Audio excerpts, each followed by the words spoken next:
नमस्कार दोस्तों, मैं रवीश कुमार। ईरान की सबसे खतरनाक मिसाइल ने इजराइल में मचाई अब तक की सबसे बड़ी तबाही।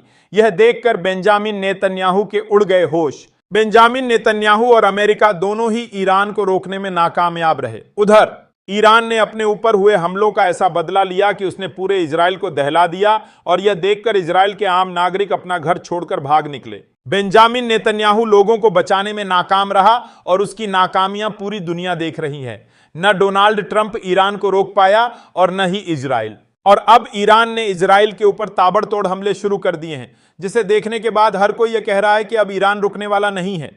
बताएंगे अब ईरान आगे क्या करने वाला है, लेकिन उससे पहले अगर आपने अब तक हमारे चैनल को सब्सक्राइब नहीं किया है तो कर लीजिए। और हाँ, कमेंट बॉक्स में जरूर बताइए आप किस देश किस राज्य से हमारी खबर देख रहे हैं। चलिए बात कर लेते हैं कि आखिरकार अब ईरान क्या करने वाला है। ईरान ने ऐलान कर दिया है डोनाल्ड ट्रंप के खिलाफ अमेरिका ताबूतों का इंतजाम कर ले, क्योंकि उसे अपने सैनिकों की लाश बुलाने के लिए ताबूतों की जरूरत पड़ेगी। ईरान के सांसद हैं जिन्होंने बयान दिया है, उनका साफ कहना है हम बदला लेकर रहेंगे। अमेरिका ने जो सबसे बड़ी गलती की है हमारे परमाणु ठिकानों पर हमला करके, उसकी कीमत उसे चुकानी पड़ेगी और इसीलिए डोनाल्ड ट्रंप को ताबूतों का इंतजाम कर लेना चाहिए अपनी सेना की लाश मंगवाने के लिए। ईरान ने अमेरिका को चेतावनी दी है, बल्कि उसने इजराइल पर भी ताबड़तोड़ हमले शुरू कर दिए हैं। अब की बार ईरान ने इजराइल पर खैबर मिसाइल से अटैक किया है और यह अटैक इतना खतरनाक है कि इजराइल की आम जनता अपना घर बार छोड़कर भाग रही है। बेंजामिन नेतन्याहू की चाल उलटी पड़ गई।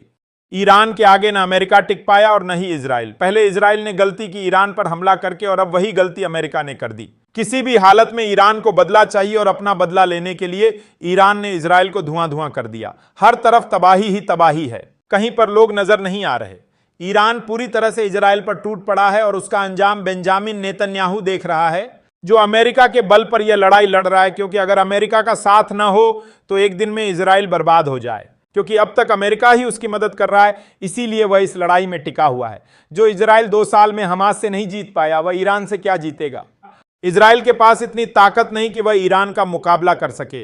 ईरान शुरू से ही ताकतवर है और उसके पास मिसाइलों की कोई कमी नहीं है, जबकि इजराइल के पास हथियारों की कमी है।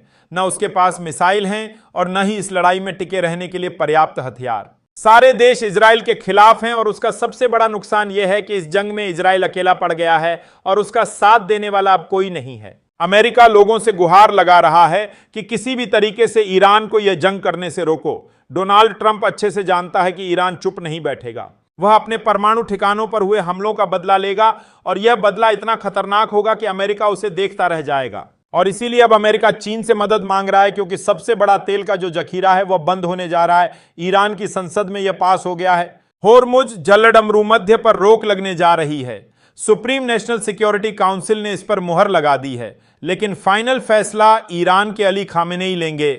और अगर उनकी भी मुहर लग गई तो दुनिया तेल के लिए तरसेगी और यह बहुत नुकसानदायक होगा दुनिया के लिए।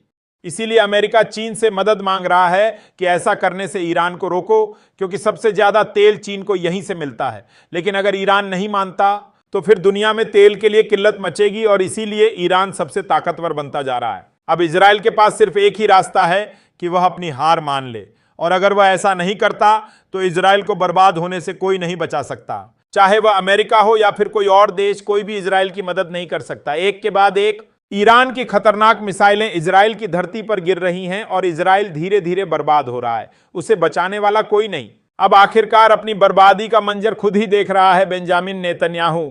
उधर अमेरिका को इस बात का डर सता रहा है कि अब उसकी मदद कौन करेगा। इजराइल के कहने पर उसने हमला तो कर दिया ईरान पर, लेकिन अब अमेरिका के लिए बचने का रास्ता क्या है, क्योंकि जिधर भी अमेरिका देख रहा है उसे सिर्फ निराशा ही हाथ लग रही है। उसके अपने लोग उसके खिलाफ हो गए हैं। अमेरिका में डोनाल्ड ट्रंप का विरोध हो रहा है। विपक्ष कह रहा है कि डोनाल्ड ट्रंप ने अमेरिका के सैनिकों को खतरे में डाला है और अमेरिका को जंग में झोंक दिया है। यह सही नहीं है। डोनाल्ड ट्रंप को इस लड़ाई में नहीं कूदना था। अपनी बर्बादी का मंजर देखकर डोनाल्ड ट्रंप को खुद अफसोस हो रहा है कि अब वह क्या करें, क्योंकि बचने का कोई रास्ता नहीं। उधर इजराइल को ईरान की मिसाइलें बर्बाद कर रही हैं और रूस ने साफ कह दिया है कि वह ईरान के साथ खड़ा है और उसे परमाणु देगा। यह सुनकर अमेरिका के होश उड़ गए हैं। चीन, रूस, उत्तर कोरिया सब लोग ईरान के साथ हैं, जबकि इजराइल के साथ कोई नहीं खड़ा। इजराइल को कहीं से सपोर्ट नहीं मिल रहा, क्योंकि वह 2 साल से गाजा के मासूम लोगों पर अत्याचार कर रहा है और यह पूरी दुनिया तमाशा देख रही है।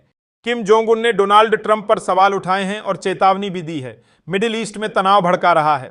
अमेरिका को इस गंभीर स्थिति की अनदेखी नहीं करनी चाहिए, यह बात कही है किम जोंग उन ने।